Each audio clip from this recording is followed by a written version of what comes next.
الحمد لله نحمده ونستعينه ونستغفره ونعوذ بالله من شرور أنفسنا ومن سيئات أعمالنا. من يهده الله فلا مضل له ومن يضلل فلا هادي له، وأشهد أن لا إله إلا الله وحده لا شريك له، وأشهد أن محمدا عبده ورسوله أرسله بالهدى ودين الحق ليظهره على الدين كله ولو كره المشركون. اللهم صل على محمد وعلى آل محمد كما صليت على إبراهيم وعلى آل إبراهيم. اللهم بارك على محمد وعلى آل محمد كما باركت على إبراهيم وعلى آل إبراهيم في العالمين إنك حميد مجيد. أما بعد، فإن خير الكلام كلام الله، وخير الهدي هدي محمد صلى الله عليه وسلم، وشر الأمور محدثاتها، وكل محدثة بدعة، وكل بدعة ضلالة، وكل ضلالة في النار. أيها الناس، أوصيكم عباد الله وإياي أولا بتقوى الله. أعوذ بالله من الشيطان الرجيم. يا أيها الذين آمنوا اتقوا الله حق تقاته ولا تموتن إلا وأنتم مسلمون. يا أيها الذين آمنوا اتقوا الله وقولوا قولا سديدا يصلح لكم أعمالكم ويغفر لكم ذنوبكم، ومن يطع الله ورسوله فقد فاز فوزا عظيما. يا أيها الناس اتقوا ربكم الذي خلقكم من نفس واحدة وخلق منها زوجها وبث منهما رجالا كثيرا ونساء، واتقوا الله الذي تساءلون به والأرحام إن الله كان عليكم رقيبا. അല്ലാഹുവിന്റെ സത്യവിശ്വാസികളായ അടിമകളെ, ഉടമസ്ഥനായ അല്ലാഹുവിന്റെ വിധിവിലക്കുകൾ സൂക്ഷിച്ചുകൊണ്ട് ജീവിക്കുവാനും അതിൽ കൂടി ദുനിയാവിലും നാളെ ആഖിറത്തിലും വിജയം കരസ്ഥമാക്കുവാനും ആദ്യമായി എന്നോടും തുടർന്ന് നിങ്ങൾ ഓരോരുത്തരോടും ഉപദേശിക്കുന്നു, വസിയ്യത്ത് ചെയ്യുന്നു. അല്ലാഹു സുബ്ഹാനഹു വ തആല റസൂലുള്ളാഹി സ്വല്ലല്ലാഹു അലൈഹി വസല്ലമയെയും ദീനുൽ ഇസ്ലാമിന്റെ ആദ്യത്തെ മെമ്പർമാരായ സഹാബാക്കളെയും അവരുടെ കൂറും ആത്മാർത്ഥതയും അള്ളാഹുവിന്റെ അടുക്കൽ തിരിച്ചറിയാവുന്ന വിധത്തിൽ പരീക്ഷണങ്ങൾ ഏർപ്പാട് ചെയ്തു. നമ്മുടെ ചരിത്രത്തിൽ വായിച്ച പോലെ പരീക്ഷണം കടുപ്പമുള്ളതായിരുന്നു. ഒരു സാദാ സീത ആൾക്ക് സഹിക്കാനും ക്ഷമിക്കാനും പറ്റുന്നതിന്റെ അപ്പുറത്താണ്. പക്ഷെ റസൂലുള്ളാഹി സ്വല്ലല്ലാഹു അലൈഹി വസല്ലം തങ്ങളുടെ മദ്രസയിൽ നിന്ന് ഈമാൻ പഠിച്ച, തൗഹീദ് പഠിച്ച സഹാബാക്കൾ വിജയിച്ചു. പക്ഷെ എന്നാലും അല്ലാഹു പരീക്ഷ നിർത്താൻ തയ്യാറായില്ല. അതെപ്പോഴും അങ്ങനെയാ. ഈമാൻ വർദ്ധിക്കും തോറും, ദീനുമായിട്ടുള്ള ബന്ധം അധികമാകും തോറും, തൗഹീദിന്റെ യാഥാർത്ഥ്യങ്ങൾ ഉള്ളുകൊണ്ട് അറിയും തോറും പരീക്ഷണങ്ങളും അതിന്റെ പിറകിന് വർദ്ധിച്ചുകൊണ്ടേയിരിക്കും. അങ്ങനെ വലിയൊരു സമാധാനത്തിനും റാഹത്തിനുമുള്ള ജീവിതം അല്ലാഹു ശരിക്കുള്ള ഒരു സത്യവിശ്വാസിക്ക് ദുനിയാവിൽ ഓഫർ ചെയ്യുന്നില്ല. അതുകൊണ്ടാണ് സൂറത്തുൽ അൻകബൂത്തിന്റെ തുടക്കത്തിൽ അല്ലാഹു സുബ്ഹാനഹു വ തആല വളരെ വ്യക്തമായി ഏതൊരാൾക്കും മനസ്സിലാവുന്ന പ്രയോഗത്തിലൂടെ ചോദിച്ചത്, അഹസിബൻ നാസു അൻ യുത്റകൂ അൻ യഖൂലു ആമന്നാ വഹും ലാ യുഫ്തനൂൻ. മനുഷ്യന്മാര് നമ്മുടെ ഈമാനുള്ളവരാണ്, നമ്മുടെ വിശ്വാസികളാണ്, നമ്മുടെ മുവഹിദുകളാണ് എന്ന് വെറുതെ നാവ് കൊണ്ട് പറഞ്ഞാൽ മാത്രം ഞാൻ അവര് വെറുതെ വിടുമെന്ന് അവർ വിചാരിക്കുന്നുണ്ടോ? വഹും ലാ യുഫ്തനൂൻ. അപ്പറഞ്ഞ വിഷയത്തിലുള്ള കൂറും ആത്മാർത്ഥതയും പരീക്ഷിക്കപ്പെടാതെ ഒരിക്കലുമില്ല. എത്രത്തോളം ദീനുമായി, അല്ലാഹുവുമായി, തൗഹീദുമായി ബന്ധപ്പെടുമോ അതിനനുസരിച്ചുള്ള പരീക്ഷയും സത്യവിശ്വാസികൾ പ്രതീക്ഷിച്ചുകൊണ്ടിരിക്കണം. സഹാബാക്കളും മക്കത്ത് ഈ കണ്ട പ്രയാസവും വേദനയും കഷ്ടപ്പാടും ആക്ഷേപവും ഇതെല്ലാം സഹിച്ചതിന് ശേഷവും അല്ലാഹു സുബ്ഹാനഹു വ തആല അവർക്ക് മക്കത്ത് സ്വസ്ഥമായ ഒരു ജീവിതം ഓഫർ ചെയ്തില്ല. മറിച്ച് അല്ലാഹു പറഞ്ഞു അവരോട്, ഇന്ന അർദി വാസിഅ, ഇന്ന അർദി വാസിഅ. നബിയെ പറയുന്ന എന്റെ വിശ്വാസികളോട്, യാ ഇബാദിയല്ലദീന ആമനു. ആ വിളിയൊരു സ്നേഹത്തിന്റെ വിളിയാണ്. തൗഹീദുള്ളവരെ അല്ലാഹുവിന് ഇഷ്ടമാണ്. മുഅ്മിനീങ്ങളോട് അല്ലാഹുവിന് സ്നേഹമാണ്, വെറുപ്പല്ല. അതുകൊണ്ട് അങ്ങനെ വിളിച്ചത് അല്ലാഹു, യാ ഇബാദിയല്ലദീന ആമനു. വിശ്വാസികളായ, എന്റെ തൗഹീദ് ഉൾക്കൊണ്ട, എനിക്ക് വേണ്ടി ഇത്രയും കാലം അടിയും ഇടിയും ആക്ഷേപവും തെരുവിളിയും ഇതെല്ലാം സഹിച്ച എന്റെ അടിമകളെ, ഇന്ന അർദി, എന്റെ ഭൂമി. ഇങ്ങനെ എന്റെ ഭൂമി, ആകാശങ്ങൾ എന്റേതാണ്, ഭൂമി എന്റേതാണ്. അതിനിടയിൽ നിങ്ങൾ കാണുന്ന സർവ്വചരാചരങ്ങളും എന്റെ ഉടമസ്ഥതയിലുള്ളതാ. ഇതാരുടെയും കൈവരുള്ളതല്ല. അവകാശം പൂർണ്ണ അർത്ഥത്തിൽ എനിക്ക് മാത്രമുള്ളതാണ്. ആ ഭൂമിയിൽ ഏത് മൂലക്കാണോ നിങ്ങൾക്ക് സ്വസ്ഥമായി എനിക്ക് ഇബാദത്ത് ചെയ്യാനും തൗഹീദ് ഉറക്കെ പ്രഖ്യാപിക്കാനും സാധിക്കുന്നത്, നിങ്ങൾ അങ്ങോട്ട് പോയിക്കോളെ. ഹിജ്റയുടെ കൽപ്പന അല്ലാഹു റബ്ബുൽ ഇസ്സത്തിന്റെ ഭാഗത്ത് നിന്നും വന്നു. സഹായമല്ല വന്നത്. അവർക്ക് ഇത്രയും കഷ്ടപ്പെട്ടില്ലേ, പരീക്ഷിക്കപ്പെട്ടില്ലേ. അവരെന്റെ മുമ്പിൽ അമ്മാറിനെ പോലെ, ബിലാലിനെ പോലെ, ഹബ്ബാബിനെ പോലെയുള്ളവര് തെളിയിച്ചു തന്നില്ലേ. ഇനി വഴിയും എളുപ്പമാക്കി കൊടുക്കാം. ഇല്ല, അള്ളാഹു അങ്ങനെ തീരുമാനിച്ചില്ല. അള്ളാഹു പറഞ്ഞു, എന്റെ ഭൂമി വിശാലമാണ്. എവിടെയാണോ നിങ്ങൾക്ക് സ്വസ്ഥമായി സാധിക്കുക അങ്ങോട്ട് നിങ്ങൾ പോയിക്കോളി. മുഅ്മിനീങ്ങൾ അതിന് തയ്യാറായിരുന്നു. സഹാബത്ത് അതിന് തയ്യാറായിരുന്നു. കാരണം അവർ അല്ലാഹു റബ്ബുൽ ഇസ്സത്തിനെ ഖൽബ് കൊണ്ട് ഇഷ്ടപ്പെട്ടവരാണ്, നാവ് കൊണ്ട് സ്നേഹം പ്രസംഗിച്ചവരല്ല. അല്ലാഹു നമ്മളെയും ആ കൂട്ടത്തിൽ പെടുത്തട്ടെ. കാരണം അല്ലാഹു പരിശുദ്ധ ഖുർആനിൽ പറഞ്ഞിട്ടുണ്ട്, വല്ലദീന ആമനു.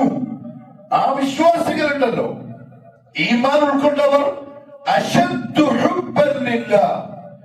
അവർക്ക് മനസ്സിലുള്ള ഏറ്റവും ശക്തമായ സ്നേഹം അല്ലാഹുവിനോടായിരിക്കും. അല്ലാഹുവിനോട് ശക്തമായ മുഹബ്ബത്ത് വന്നു എന്നതിന്റെ തെളിവ്, അടയാളം, അലാമത്ത് മറ്റൊന്നും അവർക്ക് പ്രശ്നമാവാതിരിക്കല. എല്ലാം വെരി ഈസി. അവർക്കത് തലവേദനയാവുകയേയില്ല. എന്ത് നഷ്ടപ്പെട്ടാലും, എന്ത് സഹിക്കേണ്ടി വന്നാലും, എന്തൊന്ന് മാറ്റിവെക്കേണ്ടി വന്നാലും അവരത് വലിയ സന്തോഷത്തോടെ സ്വീകരിക്കും. കാരണം ഹുബ്ബ് അവർക്ക് അല്ലാഹുവിനോടാണ്. സഹാബത്ത് അങ്ങനെയായിരുന്നു. ചരിത്രം പറയുമ്പോ നമ്മൾ അങ്ങനെയാണോ എന്നുള്ളത് നമ്മൾ സ്വന്തം പരിശോധിക്കണം. എനിക്ക് എന്നെ അറിയാം, നിങ്ങൾക്ക് നിങ്ങളെ അറിയാം. നമുക്ക് അല്ലാഹുമായിട്ടുള്ള ബന്ധം എത്രയെന്ന് സ്വയം അവനവന് മാത്രമേ അറിയൂ. വേറൊരാളെ പറ്റി നമുക്ക് പറയാൻ സാധിക്കൂല. വല്ലദീന ആമനു അശദ്ദു ഹുബ്ബൻ ലില്ലാഹ്. മാത്രമല്ല, റസൂലുള്ളാഹി സ്വല്ലല്ലാഹു അലൈഹി വസല്ലം അവർക്ക് പഠിപ്പിച്ചു കൊടുത്തിട്ടുണ്ട്, വിശ്വാസികളെ, ഉടമസ്ഥനായ അല്ലാഹുവിനോട് ദുനിയാവിൽ ജീവിക്കുന്നവർക്ക് ആകെ ഒരു കടപ്പാട്, ഒരു ബാധ്യത മാത്രമേ ഉള്ളൂ. യാ മുആദ്, അതദ്രി മാ ഹഖ്ഖുല്ലാഹി അലൽ ഇബാദ് വഹഖ്ഖുൽ ഇബാദി അലല്ലാഹ്. നബി സല്ലല്ലാഹു അലൈഹി വസല്ലമയുടെ കഴുതയുടെ പിറകിൽ നബിയോടൊപ്പം ഇരുന്ന് യാത്ര ചെയ്യുന്ന മുആദ് ഇബ്നു ജബലിനെ മുഹമ്മദ് സല്ലല്ലാഹു അലൈഹി വസല്ലം വിളിച്ചു ചോദിക്കുകയാണ്, മുആദ്, നിനക്കറിയുമോ അടിമകൾക്ക് അല്ലാഹുവിനോടുള്ള കടപ്പാട്, ബാധ്യത എന്താണെന്ന്? തിരിച്ചല്ലാക്കി ഇങ്ങോട്ട് അടിമകളോടുള്ള ഹക്ക് എന്താണെന്ന് അറിയോ? അല്ലാഹു റസൂലുഹു അഅലം. ഞാൻ പറഞ്ഞു, അല്ലാഹു അവന്റെ റസൂലുമാണ് ഏറ്റവും അറിയുന്ന ആള്. അന്നേരം റസൂലുള്ളാഹി സ്വല്ലല്ലാഹു അലൈഹി വസല്ലം പറഞ്ഞു, അടിമക്ക് അല്ലാഹുവിനോടുള്ള ഹക്ക് ഒരൊറ്റൊന്നാണ്, അയ്യഅബുദൂഹു വലാ യുശ്രികൂ ബിഹി ശൈഅ. അവന് മാത്രം ഇബാദത്ത് ചെയ്യലും അവനോട് ഒരു വസ്തുവിനെയും പങ്കു ചേർക്കാതിരിക്കലും. ഇതല്ലാതെ വേറെ ഒരു ബാധ്യതയും അടിമക്ക് അല്ലാഹുവിനോടില്ല.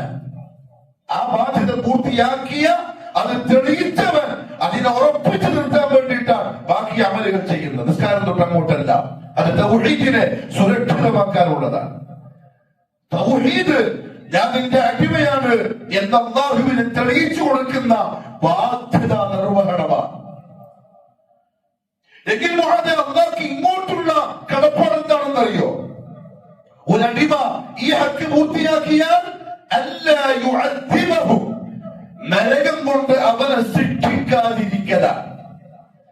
ഈ ബാധ്യത പൂർത്തിയാക്കുന്ന അടിമയോട് അള്ളാഹ്ക്ക് ഇങ്ങോട്ടുള്ള കടപ്പാടെന്ന് പറഞ്ഞാൽ അവനെ നരകത്തിൽ ശിക്ഷിക്കാതിരിക്കല. അതിന്റെ അപ്പുറത്തൊരു കൂലി ഒരു അടിമയ്ക്ക് കിട്ടാൻ വേറെ ഇല്ല. നരകത്തിൽ നിന്നും ആരെങ്കിലും പുറത്താക്കപ്പെട്ടാൽ, പുറത്തായ പിന്നെ എവിടെയാണ്? സ്വർഗത്തിലാണ്. അവൻ വിജയിച്ചിരിക്കുന്നു. ഈ സഹാബാക്കൾക്ക് അല്ലാഹു റബ്ബുൽ ഇസ്സത്തിനോടുള്ള ഈ കടപ്പാടറിയാം. അതുകൊണ്ട് അവര് തയ്യാറാണ്. അല്ലാഹുവിന്റെ റസൂലെ എങ്ങോട്ടാണ് നമ്മൾ പോകേണ്ടത്? ഏത് നാട്ടിലാ തൗഹീദ് അനുസരിച്ച് നമുക്ക് ജീവിക്കാൻ പറ്റുക? എവിടെ വെച്ചാൽ ധൈര്യമായി സ്വസ്ഥമായി അല്ലാഹുവിനോട് ഒന്ന് ഉറക്കെ വിളിച്ച് ദുആ ചെയ്യാൻ പറ്റുക? മുഹമ്മദ് സല്ലല്ലാഹു അലൈഹി വസല്ലം പറഞ്ഞു കൊടുത്തു, എനിക്ക് തോന്നുന്നത് നിങ്ങൾ അബസീനിയയിലേക്ക് പോയിക്കോളി, ആഫ്രിക്കയിലേക്ക്. സഹാബത്തിൽ ചിലർക്കെങ്കിലും ചിലപ്പോൾ നാട് പരിചയമുണ്ടാവും, പക്ഷെ പലർക്കും അറിയില്ല. ഇന്നത്തെ പോലെ വിമാന സർവീസ് ഇല്ല അന്ന്. ഒന്നുകിൽ കരമാർഗം മാസങ്ങളോളം യാത്ര ചെയ്ത് വനങ്ങളും മരുഭൂമിയും മലകളും കഴിഞ്ഞ് ആഫ്രിക്കയിലെത്തണം. എത്തുമ്പോഴേക്കും ആരൊക്കെ ജീവനോടെ ഉണ്ടാവും ഒരു ഉറപ്പും പറയാൻ കഴിയില്ല. ഇനി അഥവാ ഭക്ഷണം വെള്ളം തീർന്നു പോയാൽ യാത്രക്കിടെ അതെവിടെ കിട്ടൂ എന്നുള്ള ഒരു ഐഡിയയും ഇല്ല. കാരണം മുമ്പ് പോയ യാത്രക്കാരനോടൊക്കെ പറഞ്ഞു കൊടുത്തിട്ടില്ല. ഇനി അല്ലെങ്കിൽ കടൽ മാർഗമാണ് യാത്ര ജിദ്ദയിൽ നിന്നും. എന്നാലും താരീഖിന്റെ ഉലമാക്കൾ എഴുതി 3-4 ദിവസങ്ങൾ കപ്പലിൽ യാത്ര ചെയ്യണം ജിദ്ദയിൽ നിന്നും അബസീനിയയിലെത്താൻ. ഏത് കപ്പല്? ഇന്നത്തെ കാലത്തെ നൂതന സാങ്കേതിക വിദ്യകളുള്ള കപ്പലല്ല, പായക്കപ്പൽ. അവിടെ എത്തിയാൽ എത്തി, ഇല്ലെങ്കിൽ തിരിക്കലത്തിന് ഫുഡായി. പക്ഷെ 15 ആണുങ്ങളും 4 സ്ത്രീകളും അതിന് തയ്യാറായി. ആ 4 സ്ത്രീകൾ അതിൽ 4 പേരുടെ ഭാര്യമാരാണ്. അതിലൊന്ന് ഉസ്മാൻ ഇബ്നു അഫ്ഫാൻ റളിയല്ലാഹു അൻഹു, ഭാര്യ മുഹമ്മദ് മുസ്തഫ സല്ലല്ലാഹു അലൈഹി വസല്ലം തങ്ങളുടെ പ്രിയപ്പെട്ട മോള് റുഖയ്യ റളിയല്ലാഹു അൻഹയും ആണ്. ആദ്യത്തെ പോക്ക് തന്നെ പോയത് റസൂലുള്ളാഹിന്റെ മോളാണ്. ഉസ്മാൻ ഇബ്നു അഫ്ഫാൻ റളിയല്ലാഹു അൻഹു റസൂലുള്ളാഹി സ്വല്ലല്ലാഹു അലൈഹി വസല്ലം പിന്നീട് പുകഴ്ത്തി. കുടുംബത്തോടൊപ്പം ആദ്യമായി ഹിജറ ചെയ്ത ഇബ്രാഹിമിനെ പോലെ, ലൂത്തിനെ പോലെയാണ് എന്റെ ഉദിയാപ്ല ഉസ്മാൻ ഇബ്നു അഫ്ഫാൻ റളിയല്ലാഹു അൻഹു അജ്മഈൻ. പോവാൻ തയ്യാറായി. പക്ഷെ എന്റെ പ്രിയപ്പെട്ടവരെ, ഇവിടെ നമ്മള് ആ പോയ 15-ഉം 4-ഉം 19 പേരുടെ ഈമാനും അവർക്ക് അല്ലാഹുവിനുള്ള ഉറപ്പും അവർക്ക് അല്ലാഹുവിനോടുള്ള മഹബ്ബത്തും തിരിച്ചറിയുമ്പോൾ അറിയേണ്ടുന്ന ഒരു വലിയ വസ്തുതയുണ്ട്. ഇതെന്താണെന്നറിയോ? അല്ലാഹു റബ്ബുൽ ഇസ്സത്തിനെ അങ്ങനെ കാണാൻ കൽപ്പിക്കപ്പെട്ടവരിൽ പലരും ഇന്ന് അല്ലാഹുവിനെ കേൾക്കാൻ പോലും ഇഷ്ടമില്ലാത്ത ആൾക്കാരാണ്. അവർക്ക് അല്ലാഹുവിനെ സംബന്ധിച്ച് പറയപ്പെടുന്നത് പോലെയുള്ള വെറുപ്പ്, അസഹ്യമായ കാര്യം, ഉൾക്കൊള്ളാൻ കഴിയാത്ത സംഗതി ദുനിയാവിലെ വേറൊന്നും ഉണ്ടാവില്ല. ഞാൻ പറയുന്നല്ല, അല്ലാഹു പറയാൻ. അല്ലാഹുവിനെ വിട്ട് അല്ലാഹുവല്ലാത്ത ഏതെങ്കിലും ഒരു മഖ്ലൂഖിനോട് തേടാൻ തുടങ്ങിയാൽ അവർക്ക് പിന്നെ ഏറ്റവും വെറുപ്പ് അല്ലാഹുവിനെ പറ്റി കേൾക്കലായിരിക്കും. സൂറത്തുൽ സുമറിൽ അല്ലാഹു പറഞ്ഞു, വഇദാ തുലിയത് അലൈഹിം ആയാതുഹു. അങ്ങനത്തെ ചില മനുഷ്യന്മാരുണ്ടാവും, അവർക്ക് അല്ലാഹുവിനെ അറിയൂല, അല്ലാഹുവിന്റെ സിഫാത്തുകൾ മനസ്സിലാക്കിയിട്ടില്ല, അവർ അല്ലാഹുവിനെ പറയാറുമില്ല, അല്ലാഹുവിനെ കുറിച്ച് കേൾക്കാറുമില്ല, അല്ലാഹുവിനോട് ഒരു അടുപ്പവും അവർക്കില്ല.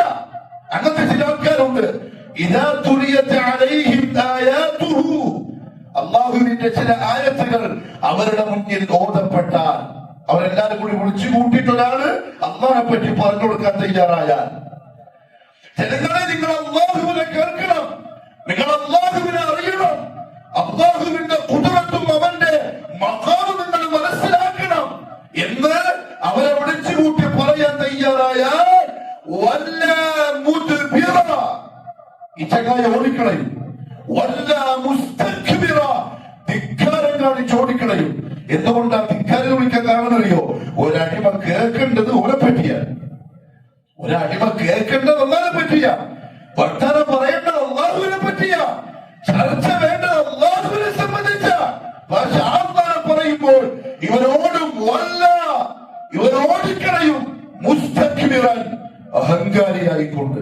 കാരണം എന്താ അറിയോ, ഓരോ സെക്കൻഡിലും ആ റബ്ബിന്റെ ഔദാര്യം പറ്റി ജീവിക്കുന്നവൻ, അത് കൊടുക്കുന്നവന്റെ റബ്ബിനെ കേൾക്കുമ്പോ ഓടുന്നുണ്ടെങ്കിൽ അവൻ ധിക്കാരിയാണ്. അള്ളാഹുവിന്റെ കലാമിലുള്ള പേരാണ് മുസ്തക്ബിർ. അവൻ അഹങ്കാരിയാണ്. കേൾക്കാത്തവനെ പോലെ, ചെവി പൊത്തിയിട്ട് ആവശ്യമില്ലാത്തവനെ പോലെ, എന്തോ ഒരു സഹിക്കാൻ പറ്റാത്തവനെ പോലെ ഓടിക്കളയും. അവന്റെ രണ്ട് ചെവിയിലും എന്തോ ഭാരമുള്ളതുപോലെ ഓടിക്കളയും. അള്ളാഹു പറഞ്ഞ വാക്കെന്താ അറിയോ, എങ്ങോട്ടാ ഓടുന്നു?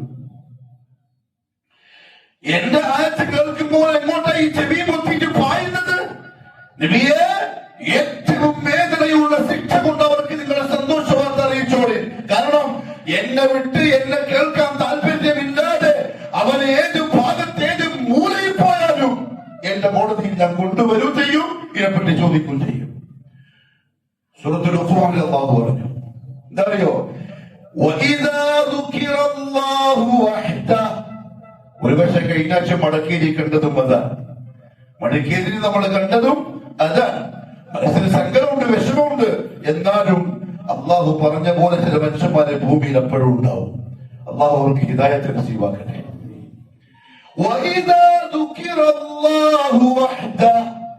അള്ളാഹുവിനെ മാത്രം അവരുടെ മുന്നിൽ പറയപ്പെട്ടാൽ, എന്താ അള്ളാഹിനെ മാത്രം എന്ന് പറയാൻ കാരണം, അള്ളാഹ്ക്ക് പുറമെ ഇന്ന് മടക്കേരിയിൽ ആരെങ്കിലും വിളിച്ചു പ്രാർത്ഥിക്കുകയോ ദുആ ചെയ്യുകയോ നേർച്ച കഴിക്കുകയോ പ്രാർത്ഥി പോതുകയോ അതല്ലെങ്കിൽ മറ്റെന്തെങ്കിലും ചെയ്യുകയോ ചെയ്തിട്ടുണ്ടെങ്കിൽ അതൊന്നും വേണ്ട, അല്ലാഹ് മാത്രം മതി എന്ന് പറയപ്പെട്ടാൽ,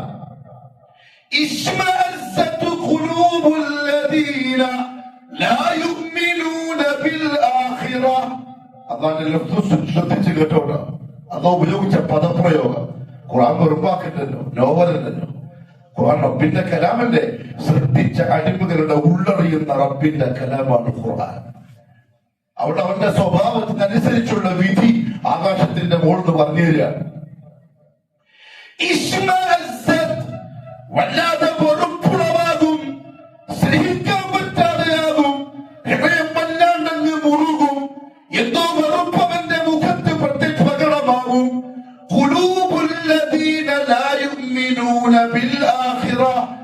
ആഖിറത്തിൽ വിശ്വാസമില്ലാത്ത ചില അടിമകളുടെ ഹൃദയങ്ങൾക്ക് എന്താണ് അല്ലാഹുവിനെ പറ്റി പറയേണ്ടത് പറഞ്ഞുകൊണ്ട് അവസ്ഥ എന്താ പറഞ്ഞാൽ, ഒരെന്തില്ല, ആഖിറത്തിലുള്ള വിശ്വാസമില്ല.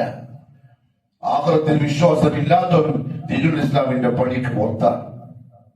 ഒരു മുസ്ലിമായിട്ട് അല്ലാഹു പരിഗണിക്കൂല. വിശ്വാസം ഉണ്ടെങ്കിൽ ആ ആഖിറത്തിൽ ആരാണോ രക്ഷപ്പെടുത്തേണ്ടത് അവനെ പറ്റി കേൾക്കുമ്പോൾ ഒരു ആശയായിരിക്കും, ഒരു ആവേശമായിരിക്കും, അത് മനസ്സിന് വല്ലാത്തൊരു സ്വസ്ഥതയായിരിക്കും, ആശ്വാസമായിരിക്കും. അതേസമയം ഇവന്റെ മുമ്പിൽ അല്ലാഹുവിനെ പറ്റി ഓതപ്പെട്ടാൽ എന്തോ ഒരു വെറുപ്പ്, ദേഷ്യം പിടിക്കുക, പ്രതികരിക്കുക, കൂക്കി വിളിക്കുക, തടസ്സപ്പെടുത്തുക, മക്കത്തെ കുറേശികളെ പോലെ. എന്നാലോ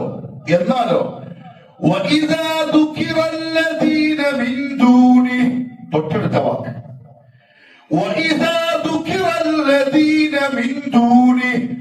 അല്ലാഹു അല്ലാത്തവരെ പറ്റി പറയപ്പെട്ടാൽ അവർക്ക് വലിയ സന്തോഷമാവലായി. ഇമാം സഅദി റഹ്മഹുല്ലാഹു തആല ഈ ആയത്തിന്റെ തഫ്സീർ പറഞ്ഞെന്തായോ കേട്ടോളെ.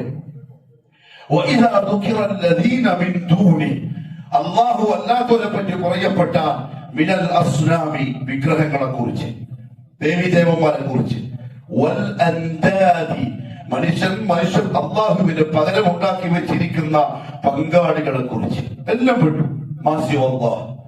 അള്ളാഹു അല്ലാത്ത ഇന്ന് ദുനിയാവിൽ അള്ളാഹുവിന്റെ പകരക്കാരായി പങ്കാളികളായി മനുഷ്യന്മാരെ എന്തിനെ കാണുന്നോ അതിനെപ്പറ്റി പറയപ്പെട്ട,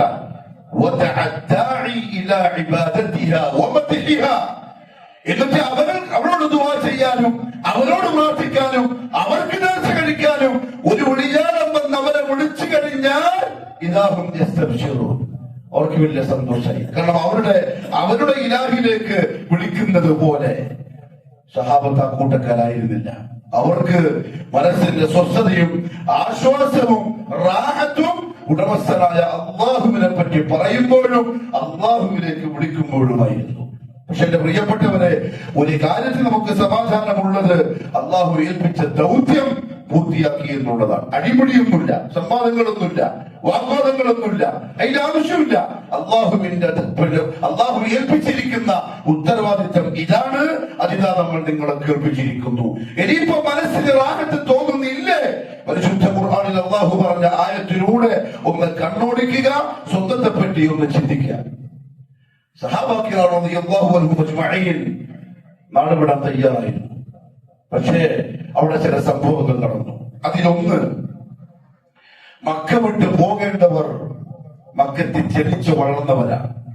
അവരുടെ കബീല, അവരുണ്ടാക്കി വെച്ച സ്വത്ത്, അവരുടെ വീട്, അവരുടെ കുടുംബങ്ങൾ, ബന്ധുമിത്രാദികൾ, ഇതൊക്കെയും മക്കത്താണ്.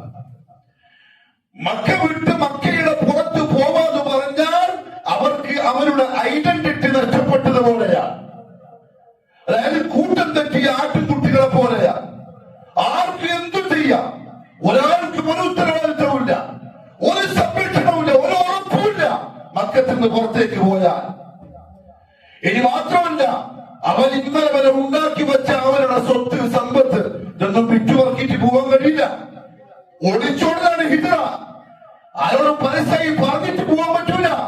ഞാൻ ആഫ്രിക്കയിലേക്ക് പോവാൻ, എനിക്ക് ഇത്ര തോട്ടമുണ്ട്, ഇത്ര സ്വർണ്ണനാണയുണ്ട്, ഇത്ര ആട്ടിപ്പറ്റങ്ങളുണ്ട്, ഇത്ര വില തന്നെ അങ്ങോട്ട് വിറ്റേക്കാം, ആർക്കും പറയാൻ കഴിയില്ല. എന്ന് വെച്ചാൽ ഉണ്ടാക്കിയത് മുഴുവൻ ഒന്നുകിൽ കുഴിച്ചു മൂടുക, അല്ലെങ്കിൽ എവിടെങ്കിലും ഉപേക്ഷിക്കുക, എന്നിട്ട് ഈമാനും ദീനും കൊണ്ട് ഓടുക. ഇതാണ് സഹാബാക്കൾ ചെയ്തത്. അബ്ദുറഹ്മാൻ ബിൻ ഔഫ് റളിയല്ലാഹു അൻഹു ആഫ്രിക്കയിലേക്കുള്ള ഈ ഒന്നാമത്തെ ഹിജ്റയിലുണ്ട്. റസൂലുള്ളാഹി സ്വല്ലല്ലാഹു അലൈഹി വസല്ലം അവർക്ക് സമാധാനത്തിന്റെ വാക്കുകൾ പറഞ്ഞു കൊടുത്തു. അല്ലാഹുവിനെ കൂടുതൽ പറഞ്ഞ് അവർക്ക് ആശ്വാസം നൽകി.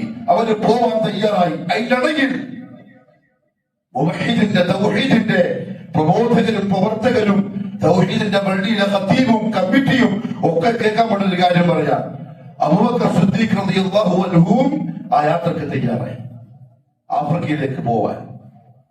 മക്കത്തെ വലിയ പൈസക്കാരനാണ്. പക്ഷേ ബനൂ തമീം ഗോത്രക്കാര് അദ്ദേഹത്തെ ഒഴിവാക്കിയിട്ടുണ്ട്. കാരണം മുസ്ലിമായി മുവഹിദായി പോവാൻ തയ്യാറായി.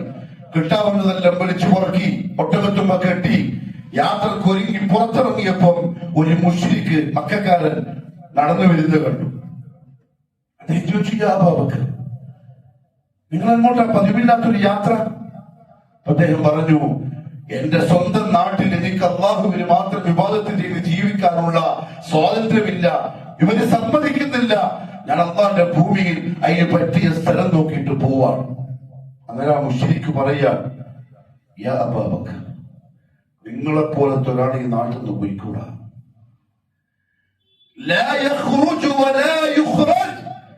നിങ്ങൾ സ്വയമായിട്ട് പോവാനും പറ്റൂല, നിങ്ങളെ ഈ നാട്ടിൽ നിന്ന് ഒരാൾ പുറത്താക്കാനും പറ്റൂല. അതിന്റെ കാരണം എന്ന് പറഞ്ഞ മുശ്രിക്ക് അബൂബക്കർ സിദ്ദീഖിന്റെ റളിയല്ലാഹു അൻഹു നന്മകൾ എണ്ണാൻ തുടങ്ങി. നിങ്ങൾ ഇന്ന സ്വഭാവക്കാരനാണ്, നിങ്ങൾ ഇന്ന സ്വഭാവക്കാരനാണ്, നിങ്ങൾ ഇന്ന സ്വഭാവക്കാരനാണ്, നിങ്ങളെ ഈ നാടിന് ആവശ്യമാണ്, നിങ്ങൾ ഈ നാട് വിട്ടിട്ട് പോയിക്കൂടാ പറയുന്നത് ഒരു മുശ്രിക്കാണ്. താരീഖിന്റെ ഉലമാക്കൾ എഴുതി, പ്രിയപ്പെട്ട മുവഹിദുകളെ, അബൂബക്കർ സിദ്ദീഖിന്റെ പിൻഗാമികളെ, നിങ്ങളെ പറ്റി ഒന്ന് ചോദിച്ചു നോക്കി, നാട്ടിൽ എന്തായിരിക്കും നിങ്ങളുടെ അഭിപ്രായം? അബൂബക്കർ സിദ്ദീഖിനെ പോലെ റളിയല്ലാഹു അൻഹു അഭിപ്രായം പറയപ്പെടുന്നവരാവണം തൗഹീദിന്റെ വക്താക്കൾ. ആദർശത്തിന്റെ കട്ടിയിലാണെങ്കിലും ആദർശത്തിനോടുള്ള കൂറിലാണെങ്കിലും എന്ന് പറഞ്ഞാൽ ആവശ്യം വരുമ്പോൾ മാറ്റുക, അല്ലെങ്കിൽ മുറുകെ പിടിക്കുക, സന്ദർഭം വരുമ്പോൾ പുറത്തേക്ക് ചാടുക. സ്വഭാവത്തിന്റെ കാര്യത്തിലും കച്ചവടത്തിലും ഇടപാടിലും വർത്തമാനത്തിലും കുടുംബത്തിലും ദാമ്പത്യത്തിലും മുഴുവൻ അബൂബക്കർ സിദ്ദീഖിനെ പോലെ പൂർണ്ണനാവാൻ ശ്രമിക്കുന്നവരാണ് മുവഹിദുകൾ. ഒരു മുശ്രിക്ക പറയുന്നത് നിങ്ങൾ പോയാൽ ശരിയാവില്ല. അപ്പൊ അദ്ദേഹം പറഞ്ഞു, ഞാൻ എങ്ങനെ നിൽക്കും? എന്റെ ഗോത്രം ബനൂ തമീം ഗോത്രം എന്നെ പുറത്താക്കി, എനിക്കൊരു ഐഡന്റിറ്റി ഇല്ല. എന്നെ ഖുറൈശികൾക്ക് ഏത് സമയത്തും പിടിച്ചുകൊണ്ടുപോവാം, എന്നെ ആക്രമിക്കാം, എന്നെ വധിച്ചു കളയാം. ഞാൻ എന്ത് ചെയ്യും? ആ മുശ്രിക്കായ മനുഷ്യൻ പറഞ്ഞു, എന്റെ കൂടെ വാ കഅബയുടെ മുറ്റത്തേക്ക്. അബൂബക്കർ സിദ്ദീഖ് എന്ന മുസ്ലിമിന്റെ മുവഹിദിന്റെ കയ്യും പിടിച്ച് ആ ബഹുദൈവ വിശ്വാസി കഅബാലയത്തിന്റെ മുറ്റത്ത് വന്നു. ദാറുൽ മുന്നിൽ ചെന്ന് വിളിച്ചു പറഞ്ഞു, ഖുറൈശി നേതാക്കന്മാരെ, ഇതാണ് അബൂബക്കർ. ഇദ്ദേഹം ഈ നാട് വിട്ട് പോവാൻ ഇയാളെ പോവാൻ സമ്മതിച്ചൂടാ. ഇയാളെ പോലത്തെ നാട്ടിൽ നിന്ന് പോയിക്കൂടാ. അതുകൊണ്ട് ഇനി മുതൽ അങ്ങോട്ട് ഇയാൾ എന്റെ സംരക്ഷണത്തിലായിരിക്കും, എന്റെ ഉത്തരവാദിത്വത്തിലായിരിക്കും. മക്കൾക്ക് അങ്ങനത്തെ ഒരു സ്വഭാവമുണ്ട്. ഏതെങ്കിലും ഗോത്രം ഒരാളെ ഏറ്റെടുത്താൽ പിന്നെ അയാളെ തൊടൂല. കാരണം തൊട്ടാൽ ആ ഗോത്രം മുഴുവൻ ഇയാൾക്കെതിരാവും. ഖുറൈശികൾ സമ്മതിച്ചു. പക്ഷെ ഒരു കാര്യം പറഞ്ഞു ഈ ബഹുദൈവ വിശ്വാസിയോട്, ശരി, നിന്റെ ഉത്തരവാദിത്വത്തിന് ഇവിടെ തന്നെ നിന്നോട്ടെ, പക്ഷെ ഒരു കാര്യം ശ്രദ്ധിക്കാൻ പറയണം. അബൂബക്കർ ഒരു സ്വഭാവമുണ്ട്, ആളുകൾക്കിടയിൽ ചെന്ന് ഉറക്ക ഖുർആൻ ഓതുന്നൊരു പതിവുണ്ട്. അതിനെ ചെയ്യാൻ പാടില്ല. നമുക്കുള്ള പതിവ് ഖുർആൻ ആൾക്കാരെ കണ്ടിട്ടൊന്ന് തൗഹീദ് പറയല്, ദീൻ പറഞ്ഞു കൊടുക്കല്, എങ്ങനെയെങ്കിലും നടിപ്പിക്കാൻ ശ്രമിക്കല്, അത് അദ്ദേഹത്തിന്റെ നിത്യ തൊഴിലായിരുന്നു. അത് നിർത്താൻ പറയണം. കാരണം ഖുറൈശികളുടെ കൂട്ടത്തിലെ വലിയ പേരപ്പെട്ട ആളുകളൊക്കെ ഇസ്ലാമിലേക്ക് വന്നത് ഈ സിദ്ദീഖുൽ അക്ബറിന്റെ ഈ വർത്താനം കേട്ടിട്ടാ. അതുകൊണ്ട് കാബന്റെ മുറ്റത്ത് വന്ന് ഉറക്ക ഖുർആൻ ഓതാൻ പാടില്ല. ആ ഷർത്തിൽ അബൂബക്കറിന്റെ കൂടെ സുന്ദരമായിട്ട് താമസിക്കാം.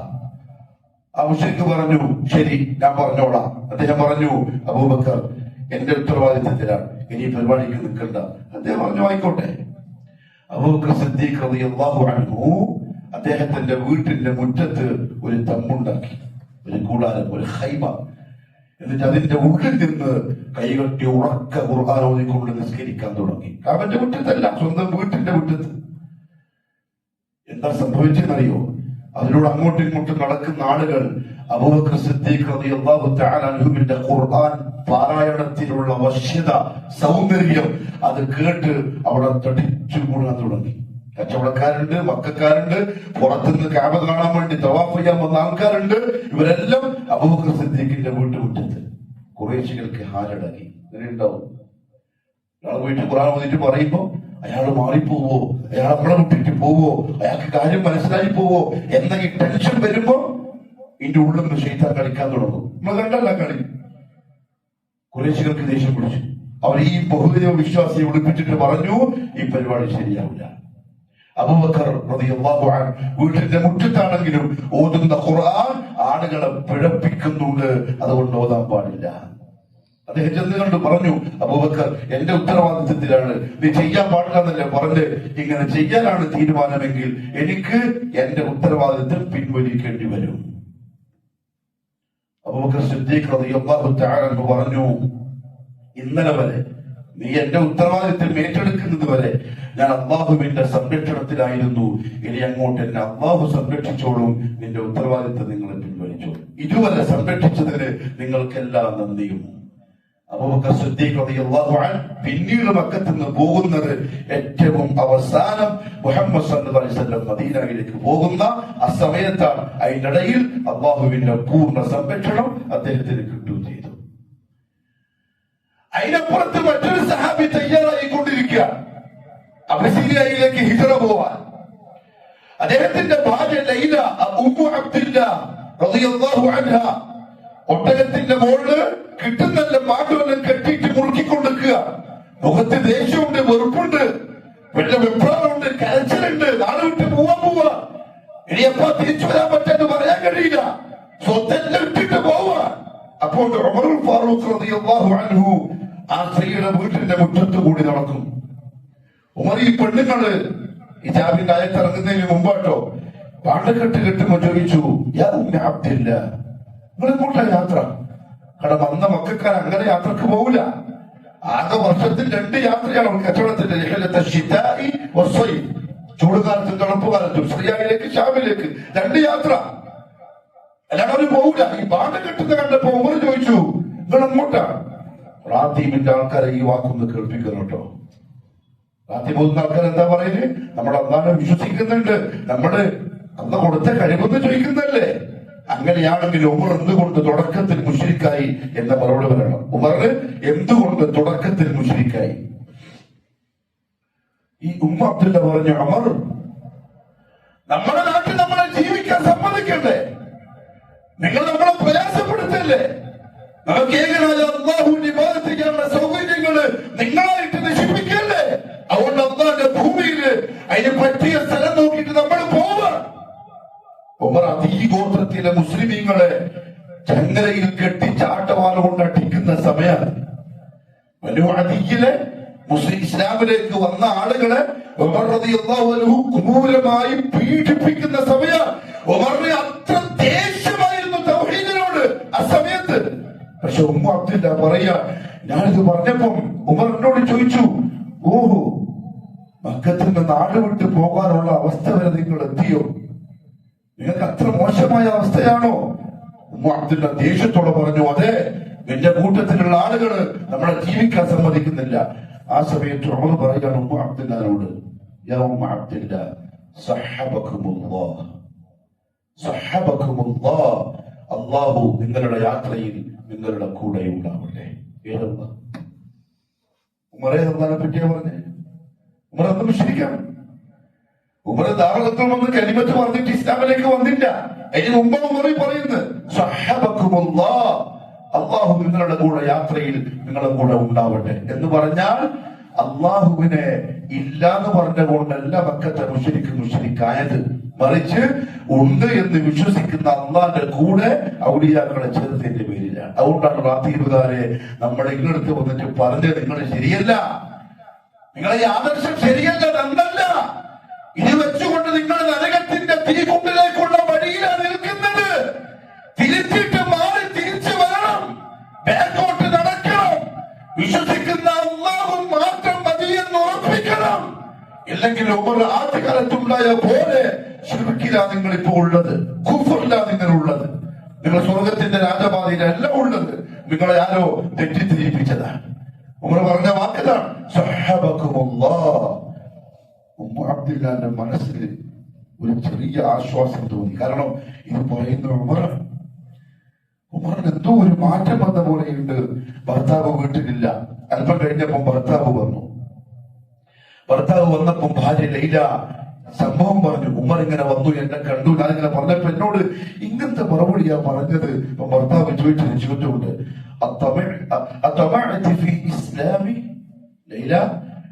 ഉമറിന്റെ മറുപടി കേട്ടിട്ട് ഉമർ ഇസ്ലാമിലേക്ക് വരുമെന്ന് എനിക്ക് തോന്നുന്നുണ്ടോ? നീ അങ്ങനെ ആശിച്ചു പോയോ? അവര് പറഞ്ഞു, എനിക്ക് അങ്ങനെ തോന്നുന്നുണ്ട്. കാരണം സാധാരണ പറയും പോലല്ല ഉമർ ഇന്ന് പറഞ്ഞ്. ഉമറിനെ ഇന്ന് കണ്ടത് മക്കത്ത് സാധാരണ കാണുന്ന ഉമറിനെ പോലല്ല, എന്തോ ഒരു മാറ്റമുണ്ട്. അന്നേരം ഭർത്താവ് പറഞ്ഞു, വല്ലാഹി ലാ യുസ്ലിമു ഹത്താ യുസ്ലിമ ഹിമാറുൽ ഖത്താബ്. ലൈല, ഉമറിന്റെ ബാപ്പ ഖത്താബില്ലേ, ആ ഖത്താബിന്റെ കഴുത ചിലപ്പോൾ മുസ്ലിമാവും. ഉമർ മുസ്ലിമാവും തോന്നില്ല, ആരെയും വിലയിരുത്താൻ കഴിയില്ല. അത് കഴിഞ്ഞ് ഒരൽപ്പം മാസങ്ങൾ കഴിഞ്ഞപ്പോഴേക്കും ദാറുൽ അർഖമിൽ ഉമർ ബിൻ ഖത്താബ് റളിയല്ലാഹു അൻഹു മുസ്ലിമായി. പിന്നീട് ചരിത്രത്തിൽ വരും ഇൻഷാ അല്ലാഹ്. പക്ഷേ ആ ഒരു ആശ്വാസം ഉമ്മ അബ്ദുല്ലാന്റെ മനസ്സിലും ഭർത്താവിന്റെ മനസ്സിലും ഉണ്ട്. ശരിയാണ്, ആരെ അള്ളാഹു ഏത് സമയത്ത് തെരഞ്ഞെടുക്കും എന്ന് പറയാൻ കഴിയില്ല. റസൂലുള്ളാഹി സ്വല്ലല്ലാഹു അലൈഹി വസല്ലം തങ്ങളുടെ സഹാബാക്കളിൽ ഈ 15 ആണുങ്ങളും ഈ 4 പെണ്ണുങ്ങളും മക്ക വിട്ട് അബസീനിയയിലേക്ക് ഹിജ്റ ചെയ്തു പോയി. മുഹാജിറുകൾ, അസ്സാബിഖൂനൽ അവ്വലൂൻ മിനൽ മുഹാജിരീൻ. നാടും വീടും സ്വത്തും സമ്പത്തും ഉള്ളതെല്ലാം ഒഴിവാക്കി അള്ളാഹുവിന് വേണ്ടി പോയവരെ അള്ളാഹു പരിശുദ്ധ ഖുർആനിൽ വർണ്ണിച്ചത് എങ്ങനെയാണ്? മുഹാജിറുകൾ. ഉമർ റളിയല്ലാഹു അൻഹു ഖലീഫയായപ്പോൾ, അമീറുൽ മുഅ്മിനീനായപ്പോൾ ഹിജ്റ ചെയ്തവർക്ക് ബൈത്തുൽ മാൽ എന്ന് കൊടുക്കുന്ന പൈസ കുറച്ചധികം കൂട്ടി. കാരണം ഹിജ്റ ചെയ്തവർ സാധാ മുസ്ലിമീങ്ങളെ പോലെയല്ല, അവർ ശരിക്കും അല്ലാഹുവിന്റെ മുമ്പില് ഈമാനിനെ തെളിയിച്ചു കൊടുത്തവരാണ്. അള്ളാഹു മനസ്സിലാക്കാനും സഹാബാക്കളുടെ വഴിയെ മുന്നോട്ട് സഞ്ചരിക്കാനും മുവഹിദുകളായി, തൗഹീദിനെ സ്നേഹിക്കുന്നവരായി, തൗഹീദിന്റെ വക്താക്കളായി, അള്ളാഹുവിനോടുള്ള വിശ്വാസത്തിന്റെ കൂറും ആത്മാർത്ഥതയും കാണിക്കുന്നവരായി ജീവിക്കാൻ തൗഫീഖ് നസീബാക്കി തരട്ടെ.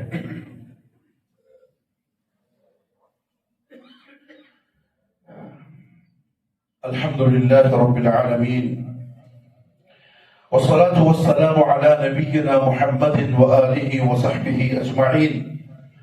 أما بعد فيا أيها الناس أوصيكم وإياي ثانيا بتقوى الله. അള്ളാഹുവിന്റെ സത്യവിശ്വാസികളായ അടിമകളെ, ജീവിതത്തിന്റെ എല്ലാ മേഖലകളിലും കഴിവിന്റെ പരമാവധി അള്ളാഹുവിനെ സൂക്ഷിക്കണേ എന്ന് എന്നോടും നിങ്ങൾ ഓരോരുത്തരോടും ഒരിക്കൽ കൂടി ഉപദേശിക്കുന്നു, വസിയ്യത്ത് ചെയ്യുന്നു. വളരെ പ്രധാനപ്പെട്ട ഒരു കാര്യം എന്നോടെന്ന പോലെ നിങ്ങളുടെയും ശ്രദ്ധയിൽപ്പെടുത്താനുണ്ട്.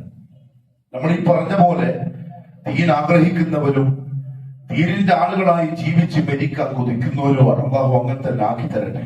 ആഖിബത്ത് നന്നാവണം. ഇപ്പൊ ഉള്ള അവസ്ഥയിൽ നമുക്ക് വഞ്ചിതരാവാൻ പറ്റൂല. ഇപ്പൊ ക്ലിയർ ആയിരിക്കും. പക്ഷെ അവസാനം മലക്കുൽ മൗത്ത് വന്ന് കൊണ്ടുപോകുമ്പോ എന്തായിരിക്കും മനസ്സിന്റെ അവസ്ഥ ഒന്നും നമുക്കറിയില്ല. പക്ഷെ അള്ളാഹുവോട് എപ്പോഴും ചോദിച്ചുകൊണ്ടിരിക്കേണ്ടത് ആഖിബത്ത് നന്നാക്കി തരാൻ വേണ്ടിയിട്ടാണ്. ദുനിയാവെന്ന് യാത്രയായി ആ 3 വെള്ളത്തുണിയിൽ പൊതിഞ്ഞ് തലയും കെട്ടി കാലും കെട്ടി അവസാനത്തെ കൊണ്ടുപോകുമ്പോ അള്ളാഹു ഇഷ്ടപ്പെട്ട തരത്തിലായിട്ട് പോയാൽ രക്ഷപ്പെട്ടു. പക്ഷെ അത് വെറുതെ കിട്ടൂല. അതിന്റെ പിറകിൽ പരിശ്രമിക്കേണ്ടി വരും, അധ്വാനിക്കേണ്ടി വരും. അതുമായി ബന്ധപ്പെട്ട് ദുനിയാവിൽ നടക്കുന്ന പ്രവർത്തനങ്ങൾ ഒന്നുകിൽ നമ്മൾ അതിന്റെ പങ്കാളികളാവുക, ചെയ്യുന്നവരാവുക, അല്ലെങ്കിൽ അതിന്റെ സഹായിയാവുക, അതിലെന്തെങ്കിലും തരത്തിലുള്ള പങ്കാളിയാവുക. ഇതെല്ലാം പുണ്യകർമ്മത്തിൽപ്പെട്ടതാണ്. പ്രത്യേകിച്ചും ദീനുൽ ഇസ്ലാമിന്റെ, ഖുർആനിന്റെയും സുന്നത്തിന്റെയും ഇൽമുമായി ബന്ധപ്പെട്ട പ്രവർത്തനങ്ങൾ. എന്തുകൊണ്ടാ വെച്ചാൽ മുഹമ്മദ് സല്ലല്ലാഹു അലൈഹി വസല്ലം പറഞ്ഞിട്ടുണ്ട്, ഒന്നുകിൽ കുന ആലിമൻ ഔ കമാ ഖാല റസൂലുള്ളാഹി സ്വല്ലല്ലാഹു അലൈഹി വസല്ലം, കുന ആലിമൻ, ഒരു പണ്ഡിതനാവാൻ ശ്രമിക്കണം. ഖുർആനും ഹദീസും അറിയാവുന്ന ആലിമാവണം. ഔ മുതഅല്ലിമൻ, അതെല്ലാവർക്കും പറ്റണമെന്നില്ല. അല്ലെങ്കിൽ നീ ഒരു വിദ്യാർത്ഥിയാവണം, ഇൽമിന്റെ വഴിയെ സഞ്ചരിക്കുന്നവൻ, എവിടെ ഇൽമുണ്ടെങ്കിലും പോയിട്ട് കേൾക്കുന്നവൻ, പഠിക്കുന്നവൻ, ഒരു അന്വേഷിയാവണം.